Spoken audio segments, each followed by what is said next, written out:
Love that intro music. That means we got football. And yes, we're now 2 weeks into the 2020 season. ACC teams are already making a huge impact on the national college football picture. Think about it. 7 teams are ranked. 2 others in the also receiving votes area. And there are some big matchups coming up this weekend. I am Chris Clark. This is Playbook. Let's go ahead and get this thing started, shall we? Yeah.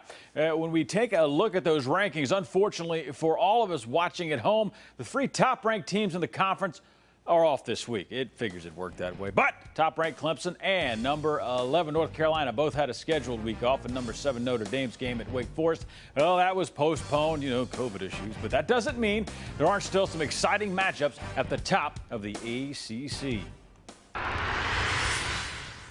Now, last time we heard from the Miami Hurricanes head coach Manny Diaz, he was telling us to pump the brakes on all that swagger talk being back here. But after they just beat up on UAB, and well, UAB isn't really, they're solid, but they aren't really scary. It's going to be tough not to get the Hurricanes fans walking and talking like it's the 80s after they hung 47 on Louisville in their ACC opener last week. Derek King was 18 of 30 and 3 TD passes, where the Hurricanes jumped on top 14-3 in the first quarter, and they never looked back. Coach Diaz said even with the big win over a top opponent, he and his team see numerous places where they can get even better. Think about that. Get better than what we just saw. It's going to be incredible when they put it all together. This week, it's Florida State. So not much more needs to be said. I mean, these guys all know what's at stake in this game, and Coach Diaz has been taking a close look at that Seminoles offense. A Mike Norvell offense wants to run the football, and they want to impose their will upon you running it, and then they want to be able to throw play action off of that. And then again, they're going to have a lot of type of deceptive plays. They're going to have some trick plays, to try to spring some things open and catch you with your eyes in the wrong place. So we got to do a lot better job of stopping the run for sure than we did a week ago, and a much better job of eye discipline in the back end than we did a week ago. Now, Miami might be one of the most talked about teams in the country right now, but other opponents this weekend are going to be doing everything they can to try to slow down the Hurricanes. Let's bring in WMBB's Courtney Mims, who's covering Florida State. Courtney, biggest storyline in Tallahassee right now is head coach Mike Norvell missing out on this one because of COVID-19. Who said that last week? It'll come to me, whatever. But how is this going to affect the Seminoles on Saturday, and how have they been handling this at practice? Well, you called me out there, Chris. I said this last week that this would be the worst case scenario for them, and it actually happened. So a little bit of bad luck from me there. But it is a situation that nobody has seen before in college football. He'll be the first FBS coach to miss a game from COVID-19. So really, that's why it's been most talked about. What has FSU been doing? And I'll tell you that right now, FSU has been trying to deal with this as much as they can. They had a plan in place if this were to happen, so they implemented that plan immediately when they found out he tested positive for it on Friday. That was last Friday. So what they did was they set up cameras all around the practice field, and he was actually able to log into each of those individual cameras from his house where he's isolating, and he was able to look at all different drills. He was able to talk to the players through Zoom or Skype or whatever he was calling in on, but he was able to get to see every single drill at practice, which I think was the biggest thing for him. He has been coaching all week. He's just been doing it virtually, which I think is the biggest 2020 thing you can say this year, a virtual coach. He actually was coaching this whole week. However, that will not be the case on Saturday. Once he leaves that team meeting and those players leave the hotel in Miami, he will not be able to coach. So on the sidelines, in his place will be Deputy Head Coach Chris Thompson. And then calling the plays will be their offensive coordinator, Kenny Dillingham. Again, they've prepared for this. It's just kind of not a great scenario to be in, especially when you go and take on your rivals, Miami, one of the biggest games of the year for FSU that their head coach will not be at. I definitely say it's a disadvantage for the Noles on Saturday. Oh, okay, I got to say that all those cameras and everything around it is cool technologically. It's great they could do it. Yes. And at the same time, scary because he's everywhere. But yeah. we'll talk about that some other time. You never know where he is at practice or not. So hopefully they won't have to do it again. But that was kind of a unique thing. No, hopefully not. Florida State's defense definitely showed up in their Week 1 loss to Georgia Tech. But they've got a much tougher test against Miami QB Derek King. Now, how do they shut this guy down? That's the $100 question of the week, Chris. I mean, how do you shut down a quarterback like King? He's a mobile quarterback. He has poise in the pocket. It's critical for the FSU defense to do one thing in this game. That's pressure, pressure, pressure, pressure. You've got to put the pressure on someone like King. And it's critical for them to rush the passer, of course. I mean, if they can make that pocket smaller, put the pressure on him, I think they do create a lot of great opportunities out on the field. They want to get the ball in the offense's hands. The more time that ball stays in FSU's offense's hands, I think the better for them. Obviously, we go into a question there of can the offensive line do what they need to do? Because that was a big, big, big thing that we saw against Georgia Tech. And so when the FSU offensive line is doing their job, they're giving James Blackman more time in the pocket. He can throw some bombs downfield. He can do his job, but the offensive line has to do theirs first. So also a thing to note, Chris, I want to say that defensive end, a big, big player for FSU, Joshua Kando, is still questionable for Saturday's matchup. I think he brings a lot to the team when he is healthy and he is able to play. Again, we've been seeing him in practice, but in a limited capacity. So we just don't know if he'll be available for this Saturday's matchup against Miami or not. Got to have all hands on deck, especially for a date like this one. Needless to say, these are two classic programs. But, you know, checking the numbers here, Florida State hasn't won against Miami since, what is that, 2016? Been a little while. Do you see the Noles ending that losing streak on Saturday? Look, I think it's a rivalry matchup, right? It's always a close one. These are two, like you said, classic programs. So when they get together, it's going to be a good game. But what FSU needs to do, if they do want to win this one, is control the tone right off the bat. If they can score, if they can get excited, get the energy up in that stadium, they have a good chance of winning. But having said that, the odds are against them for this one. So they're going up against such a great program. They're not even in their home stadium. They're in Miami for this one. They don't have their head coach. They might be down a key defensive player. The odds are against them. So I'm going to have to say, and hopefully the Noles fans don't kill me for saying this, I don't think they come out of this one with a win. I think the rivalry goes to Miami again this Saturday, but I do think we're in for a good game. And having said that, it's a rivalry. It could go any which way this weekend. That is true. Once they kick it off, it definitely, all those records go right out the window. I got to go Miami as well. I got a ton of relatives down there, and if I don't pick the Canes almost every time, they'll never allow me back into the cookouts at Miami Gardens. So I got to go Canes, if nothing else on that one. Thank you very much. I appreciate it. Enjoy the game there, Courtney. Meanwhile, Louisville was the latest victim of Miami's hot start to the season, and it doesn't get any easier for the Cardinals this week. WEHT's Randall Parmley is keeping an eye on the Cards.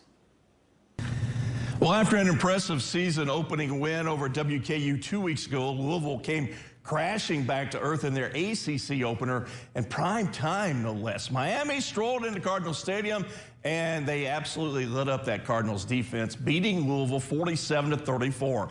Derek King threw for 325 yards and 3 touchdowns, and he led an offense that racked up 485 yards of total offense and torched the Cardinals for multiple big plays. Louisville head coach Scott Satterfield says those big plays were the difference.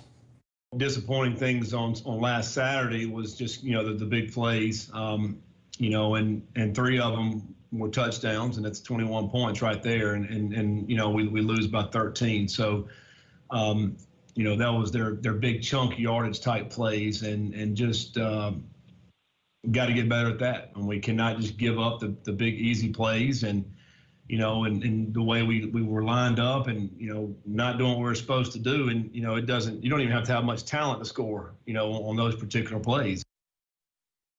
So it is now another tough test this weekend for Louisville, facing Pitt and the 3rd-ranked defense in the nation. Covering the Louisville Cardinals, I'm Randall Parmley. Thank you there, Randall. Those Pitt Panthers, they're 2-0 on the year, feeling pretty good also. Undefeated, and still have not come close to playing their best football after taking down Syracuse at Heinz Field. Well, this week, like you said, they welcome Louisville to the Steel City. Right now, the Panthers are favored in this one by about a field goal. On defense, Pitt has superb playmakers everywhere you look. I mean, it's the biggest reason they're 2-0, and they're going to need it to shut down a powerful Louisville Cardinals O. It's their offense that's been giving Coach Narduzzi headaches, and they just have to button up some of the issues. Bad penalties, missed field goals, couple of turnovers. I mean, that kept Syracuse within range coming back last week, and they will need every point against the Cardinals. We're not going to get perfection. You know, kids are going to make mistakes. And, you know, they will not be perfect. And, you know, we'll fix some mistakes and they'll make other mistakes that we got to correct. That's just the nature of the game. I mean, those other guys are on scholarship. They make plays too. You know, offenses and defense and even special teams do different stuff that you didn't expect to see. And, you know, it's just all the detail stuff, the penalties and all that stuff, the stuff that really bothers me because that sets you back and could cost you a football game. Devil is in the details. Should be a beautiful day for football in the Steel City Center. 73 degrees, no rain when the Cards and Panthers kick off. That one is at noon. Meanwhile, the Virginia Tech Hokies are ranked 20th in the country, and they haven't even played a game yet.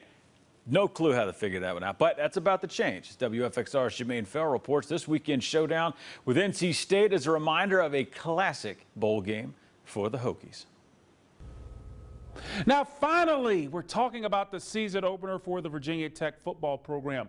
The 20th ranked Hokies hosting the North Carolina State Wolfpack this Saturday night at 8 from Lane Stadium. The last time these teams met up was back on Friday night, October 9th, 2015 at Lane Stadium. The Hokies got the 28-13 win behind the combo of quarterback Brendan Motley and wide receiver Isaiah Ford. Tech spotted the Pack a 10-0 lead before Motley and Ford got hot. Motley connected with Ford on 3 TD passes in the second quarter en route to get the win. The Hokies have won the last 4 meetings, and overall Tech leads the series 27-18-4. Saturday night's Virginia Tech-NC State football game at Lane Stadium will be the 50th meeting between the two schools. But one of the previous matchups stands out for all Hokie fans. On New Year's Eve 1986, the Hokies took on the 18th ranked Wolfpack at Atlanta Fulton County Stadium in the Peach Bowl. Tech trailed 21-10 at halftime, and the Hokies stormed back in the second half, outscoring NC State 15-3, including a 40-yard field goal by Dublin, Virginia native Chris Kinzer as time expired, to give the Hokies of Virginia Tech a 25-24 win. The reason this game stands out for Hokie Nation, it was Tech's first ever bowl win.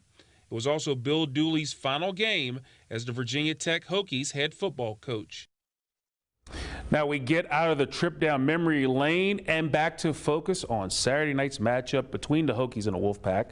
Now Virginia Tech head football coach Justin Fuente is beginning his 5th season at the helm at Virginia Tech, and he is being cautiously optimistic. The Hokies held a mock game last weekend in place of the Commonwealth Clash against the Virginia Cavaliers, as that game will now be held on December 12th.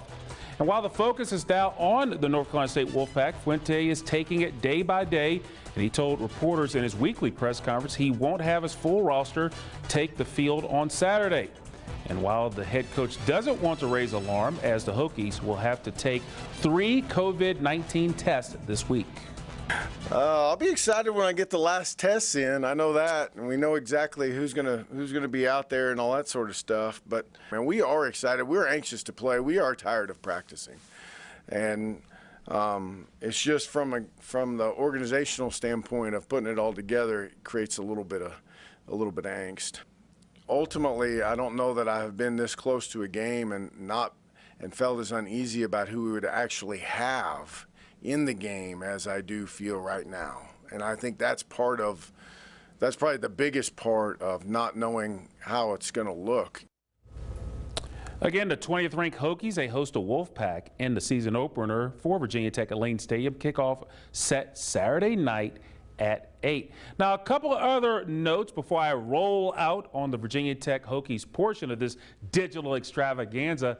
Justin Fuente's 33 wins are the most accumulated by any Virginia Tech head coach in his initial 4 seasons with the Hokies. Now, Clemson's Dabo Swinney is the only active ACC head coach who can top Fuente's 33 wins in his first 4 full seasons at an ACC school. Covering the Virginia Tech Hokies, I'm Jermaine Farrell. Leave it up to Jermaine for the stats, facts, and the historical context. Thank you there, brother, man. Appreciate it. Virginia Tech's going to look to put a stop to NC State's dominant rushing attack when they kick off Saturday night at 8. Wolfpack racked up 270 yards to the ground in their win over Wake last week, as WNCN's Todd Gibson reports that earned the Pack linemen a sweet little treat. The NC State offensive line is hungry for success. They're hungry to lead this team, and quite frankly, they're just plain hungry. So lately, they've been filling up on pancakes. Pancake blocks, that is. And everyone knows you can't have pancakes without syrup, so with each dominating block comes a bottle of syrup. It's something the O-line, takes a lot of pride in. They sign the bottles and put them up on a shelf in their room. And so it's just kind of a way to reward what we talk about here. We talk about being tough. We talk about winning the line of scrimmage and playing physical. And so it's a way to reward that. Not a lot does, as you know, do linemen get love. It's just something that we take pride in here, is finishing blocks that way. As an offensive line, we don't have stats. The only stats we have are negative, sacks letting up and TFLs, stuff like that, pressures. So only stats we really get to showcase are the negative ones.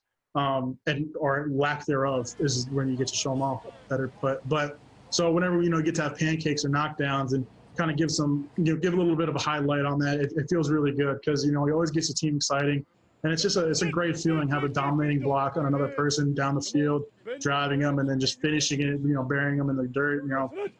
So it's a really good feeling, and it's definitely fun coming into the O-line room, seeing our shelf filled with bottles of syrup. And the Pack offensive line hopes to add a few more bottles of syrup on Saturday night when NC State travels to Virginia Tech for an 8 o'clock kickoff. In Raleigh, following the Wolfpack, I'm Todd Gibson. I don't know about you, but I got to see that trophy shelf, man, with the little bottles of syrup, man. Send that into us, fellas. Come on now. We're moving on here. Virginia made it all the way to last year's ACC championship game, but this season they're still waiting to play their very first game. But the team says all the extra time to prepare will only help when Duke rolls into Charlottesville on Saturday. WRIC's Natalie Calabit is covering the Cavaliers. The wait is hopefully over for the Virginia Cavaliers. After seeing their first 2 games postponed, UVA will open its season on Saturday afternoon against Duke. Bronco Mendenhall's team has weathered the COVID-19 storm so far and is eager to kick off 2020. We're anxious to play football. They have done an absolutely remarkable job of managing the virus. As of today, we're still have 0 positive tests. Brennan Armstrong takes over for Bryce Perkins at quarterback. One of his top targets, Terrell Jana, thinks the delay may have worked out in the offense's favor. All this time before, our first game is was more time for us to get, more catches, more routes, more rhythm, to be in touch more, I think, as a team. Virginia will have to figure things out quickly on Saturday, especially since the Blue Devils already have 2 games under their belts. Linebacker Charles Snowden says there are 2 major keys to success. Turnovers are a big thing. Tackling is very important as well. And so those 2 things really are what we're trying to focus in on. Kickoff from Scott Stadium is set for 4 o'clock on Saturday. The Cavaliers won last year's meeting in Durham 48-14. Covering Virginia, I'm Natalie Calabat. Thank you, Natalie. Duke football, they're dealing with a few injuries this week. Senior cornerback Mark Gilbert underwent surgery Tuesday to remove a loose bone fragment in his right foot. Meanwhile, redshirt junior cornerback Josh Blackwell, he underwent surgery Monday to repair a torn meniscus in his right knee that he suffered in Sunday's practice. Both of those players are going to be out indefinitely. Meanwhile, those Blue Devils, they hit the road to face ACC rival Virginia, and it's not bad enough UVA has won 5 straight against Duke, including all 4 matchups during the Bronco Mendenhall era. The Blue Devils are once again going into the game kind of blind here. Let me explain. Including their opener at Notre Dame, this will be the Blue Devils' 3rd time taking on a team who's playing their first game of the year. It means the Blue Devils have no up-to-date notes or game tape on what to expect from UVA this go-round, while Virginia has not won but 2 full games now to dissect on Duke. Fair? No, it's not. And it's the only time I could ever find a situation like this. Coach Cutcliffe explains. I don't like openers, period. I think it's the craziest thing I've ever been through. I doubt this has ever happened in college football where a team had 3 openers, 3 games you play where you have no film to study. We know a lot about Virginia, but you're still not looking at the 2020 version of Virginia. Any changes that they've made, exactly what they're going to be. So it's been challenged. Our players are a little irritable about it, to be real honest with you. Irritable be an understatement. Couple of cardinal rules on the gridiron. Meanwhile, you know, for an offense is to execute in the red zone and to take care of the football. Last week against Boston College, the Blue Devils struggled again in that area with 4 of its 5 turnovers coming inside of the 20. You take out a couple of those and you convert them to points, and, you know, we're talking about an entirely different ball game against the Eagles. It sounds cliche, but given the football away, that's the easiest, fastest way to lose a game. And the Blue Devils have been working all week to fix that problem. I think a lot of it's a mental thing, right? So today we drilled, you know, not turning the ball over today. We had a period specifically dedicated to not turn the ball over as receivers. It's just something you got, it's mental, to be honest with you guys. It's not something that, you know, as football players, since we were young, you know, the theme has been don't turn the ball over, and we did that, you know, 4 or 5 times in the red zone Saturday. Duke and Virginia are going to be each looking for that first win of the season when this one kicks off 4 o'clock Saturday afternoon in Charlottesville. And we got some bad news for the Boston College Eagles after their opening week win over Duke. Receiver Kobe White will miss the entire season after having surgery on his ACL. White was the team's leading receiver last season with 29 catches and 5 touchdowns. Now, he did not play in the Eagles' season opener against Duke on Saturday. Now, back on the field, everyone still flying high over that win over the Blue Devils. It's the first of the Hafley era. First ACC win, and such a big deal to the coach. He just wants to commemorate it, man. Game balls for everybody involved is what he's looking for. This week, it's a date with Texas State. In order to win, they're going to need another big game from their quarterback, Phil Jerkovich. Now, he went 17 of 23 for 300 yards through the air and 2 touchdowns. Now, that's not bad for a guy that transferred to Boston College in the offseason, didn't have a spring to get ready and pick the offense up, and just found out he was eligible to play last month. Think about all that. Oh, did I mention that he was rusty against Duke as well? I think if you watch the tape closely, Phil would tell you that there's so much room for improvement. I mean, big time room for improvement. Just running the offense, making the right reads, getting the ball out of his hand, tucking it and running, some of the run reads. So, yeah, he made some nice plays. But just like everybody else, if we're going to continue to win games, he's got to play better too.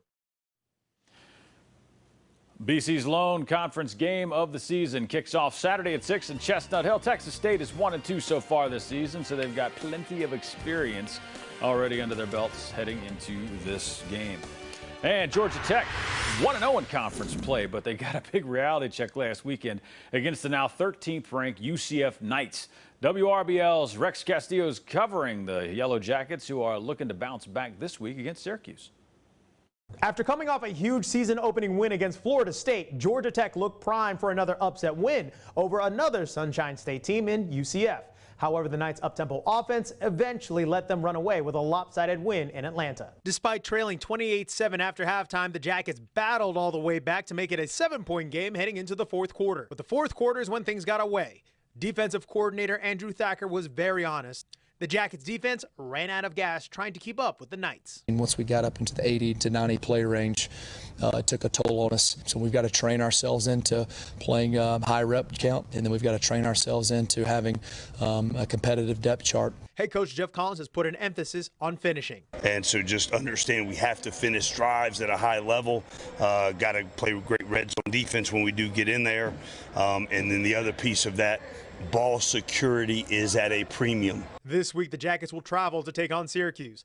The biggest change in preparation, Georgia Tech will finally have some film. You're not chasing things like you are when you don't have the first games, but you always have to anticipate, here's some things that they did really well, here's some things they might go to and might adjust to, so you always have to play that game as well. Reporting on the Yellow Jackets, I'm Rex Castillo. Good job, Rex. Thank you. Kickoff between the Yellow Jackets and the Orange is at noon on Saturday in Syracuse. And as WSYR Stephen Fonte reports, the Orange are looking for a fresh start in their home opener. Well, if we're being honest, at some point in our lives, we've probably all hit the reset button, like on a video game or a computer program, even on our cell phones. When things aren't going well, the natural reaction is to want to start over, to have a fresh start. And in some ways, the SU football team will get that chance this weekend. Saturday will mark a brand new beginning for the program as the Orange takes the field for the first time inside the newly renovated dome. Dino Babers made sure to hold practice inside there this week to get everyone acclimated to the building. There's also a sense of this being a fresh start because of the upcoming opponents. SU's next 3 games are against Georgia Tech, Duke, and Liberty, all winnable games for a team that desperately needs some wins after an 0-2 start. Coach Babers knows that Saturday's home opener will be missing something with fans not allowed to attend, but he's glad to be back home and hopes this is the next step toward this program realizing its potential. Being in there with 40,000 people, 45,000 people is like being somewhere else with 90, and it is so loud. I hope the acoustics are even better. I'm not sure that I can find a way to explain it to them. We just got to wait for 2021 or maybe later in 2020 where they get an opportunity to experience it themselves, because I really wouldn't do it justice. We've missed our fans. We're going to miss our home field advantage, and we're looking forward to when we get that opportunity again. SU has scored only 16 total points so far this season. That's the program's lowest output through 2 games since 2001. Kickoff against Georgia Tech is set for noon on Saturday. Covering Syracuse, I'm Stephen Fonte.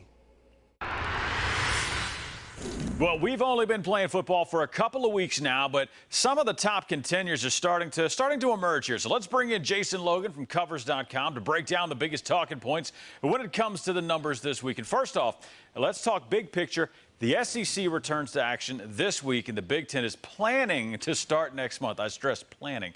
But what does all that do to the odds to win the national title now? And how does that shake down for ACC schools that are still in the hunt there? Yeah, sure. So the Big Ten coming back is a huge thing, because what that is it threw Ohio State back in the mix, and now we see the Buckeyes at plus 250, co-favorites to win the national title alongside the Clemson Tigers. So then you have kind of a sea of SEC schools, a couple Big 12 contenders like Oklahoma and Texas sprinkled in, and that brings us to Notre Dame at 40-1. However, of course, the Irish have a bunch of COVID cases pop up this week, not playing against Wake Forest. And then we go further down the board, and we find the Miami Hurricanes as the next ACC school, and perhaps a sleeper contender at 60-1 odds. And Miami, of course, had that big win over Louisville, so that boosted their CFP potential. Now, speaking of Miami, Florida State and Miami add another chapter to their rivalry, with the Hurricanes hosting the Seminoles fresh off that statement win you just said over Louisville. What do the odds tell us about the Sunshine State Showdown? So this one here, the Cardinals installed as bigger favorites coming off, the Hurricanes installed as bigger favorites coming off that big win over the Cardinals. -9, bet up to -11. Florida State didn't really do anything to help their case. They lost as 13-point favorites to Georgia Tech last time out. The total for this game, too, has seen some interesting movement. Open 57, down to 54 with money on the under. And a lot of that has to do with the Seminoles looking flat on offense against Georgia Tech. Only had 9 plays of 10 or more yards on offense. So if this one is going to go over the total, it's going to have to be on the shoulders of this explosive Miami Hurricanes offense. That said, these rivals have played under the total in 8 of their last 9 meetings. The Duke Blue Devils know the way to say it. They were stunned by Boston College last weekend, with the Eagles soaring to a 26-6 upset as 6-point underdogs. Both of those teams are in action on Saturday, but which one is the better bet here? Are we talking Duke or Boston College? Yeah, so Duke gets a chance to get that nasty taste out of its mouth against Virginia, and it's getting 6 points from the Cavs here. Now, much like Boston College as their opponent last week, the Cavaliers are playing their first game of the season after COVID interrupted their opener with Virginia Tech. Bronco Mendenhall, the Cavaliers coach, has a 4-0 record against Duke, but this is the first time this offense has had to operate without Bryce Perkins in 2 years, so there is a big hole in that offense. We look at Boston College, and they're huge favorites here, -17.5, taking on Texas State. Now, Texas State, they also had COVID concerns for the last two weeks, lost some players, had some injuries as well, too, but they're getting some bodies back, specifically on defense. So I'm actually going to look to Duke +6 against Virginia, knowing that Boston College could be set up for a letdown spot, and they're also giving a lot of points to what is a scrappy Texas State team. Make your phone calls now. Thank you, Jason. Enjoy another weekend of football. We'll see you again next week. And just hours after canceling practice earlier this week, Notre Dame announced that their game at Wake Forest this weekend would be postponed. It would now be made up as the last game of the regular season for both teams, coming on December the 12th. The Irish won their first ACC game over Duke 27-13 and then went on to beat USF handily 52-0 last weekend. They were huge favorites in this weekend's game against the Demon Deacons too. But as WTTV's Chris Widlick reports, Notre Dame head coach Brian Kelly has some serious plans in place to keep the Irish rolling, even as players come back from the COVID-19 quarantine. After opening the season with a pair of victories at Notre Dame Stadium, the 7th-ranked Fighting Irish were scheduled for a Saturday noon kickoff at Wake Forest, but the game was postponed after 7 Irish players tested positive for COVID-19.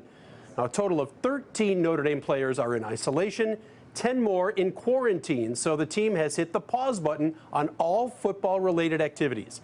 Head coach Brian Kelly knew the challenges would be tough this year, and they have a plan in place to keep players in game shape upon their return. When they are able to, test negative twice, and they get to a second negative test, we can begin a modified conditioning program with those guys. So when they come back after 14 days on their own, they have a modified quarantine workout program that gets them back in pretty good shape. Kelly added certain segments of his team are getting tested daily, specifically the high-risk players in close contact, mostly the linemen. For Playbook, I'm Chris Widlick. And Wake Forest was staring at an 0-3 start before the game against Notre Dame got postponed, but now they've got an extra week to fix some big problems on the defensive side of the football before their next matchup. WGHP's Danny Harden is covering the Demon Deacons. Danny? Wake Forest football, a program that has been to 4 consecutive bowl games that had never been done in school history, but it's been a slow start for the Deacons here in 2020. A loss to Clemson, a loss to NC State, and they were possibly looking at an 0-3 start before the game Saturday against Notre Dame was canceled. One of the big problems, defense. Wake Forest giving up 37 points, then 45 points, and defense was supposed to be one of the strong parts of this team. Coming into the year, we knew that our defense was going to be something special, but after the past couple of weeks, after analyzing the film after each game, we just noticed that we're not playing at the level that we need to. We're not coming out with the same type of mental focus and the attention to detail that we pretty much expected us to have. I feel like this team is special. We definitely shouldn't be 0-2 right now, but this is the season that we have to deal with, and we just got to keep pushing forward, and we got a lot more games to play. The Deacons should get back to their winning ways in their next game, a week from Saturday at home against Campbell. Reporting for Wake Forest football, I'm Danny Harnden. Now, we can't do a show about ACC football and not at least mention Clemson one more time. The top-ranked Tigers are idle this week, enjoying this weekend off after a 49-0 rout of Citadel last Saturday. Next up for Clemson is a rematch of last year's ACC championship against Virginia. Of course, Tigers didn't have much trouble last season against the Cavs, rolling to the conference title with a 62-17 win. This year's contest is coming up on Saturday, October 3rd. Kickoff is at 8 o'clock. And 11th-ranked UNC also has the weekend off. They're going to be working to keep the rust away after their game against Charlotte was canceled last weekend. Tar Heels opened the season with a 31-6 win over Syracuse, and they'll be hoping for a similar result when they travel to Boston College on October 3rd. And as WNCN's Alyssa Ray reports, the Heels are using their extra time off to make some adjustments. Alyssa? UNC was set to have a bye week this weekend, but after the Charlotte cancellation last weekend, the Heels tried to schedule a game with no luck. But Sam Howell and the rest of the players understand nothing is set in stone this season, and things can change any minute. Everyone's in a good place mentally. And we know this season, any game can be taken away from us at any time. So we really just challenge ourselves to stay sharp every single day and just try to be consistent, no matter if we have a game that weekend or not. The extra time between games does give the Heels some time to move some defensive backs around. Starting safety Miles Wolfork was deemed academically ineligible last week and will miss the rest of the season. Trey Morrison will move to safety, and his position at nickelback will now be filled by freshman Jaquarius Conley. My dad texted me once he found out the news the same day I did, And he told me just stay humble and stay focused on anything that you got to do and just focus on the task at hand. So right now I'm just still trying to learn the plays. I'm still trying to make sure I do everything correctly, but I'm so focused right now. I mean, just the first day of fall camp, I think it was just his organic talent that we saw in the first couple of days without even really knowing like the schemes. He's got really good speed and a point of attack, and that's something we really need at that nickel spot, someone who can cover, but also to go and fit in the run fit. And that's something I've saw from him for the first month he got here, that he's not scared to go and get in the run fit and get physical inside. The next matchup for the Tar Heels is October 3rd at Boston College. Covering North Carolina, I'm Alyssa Ray. Chris, back to you.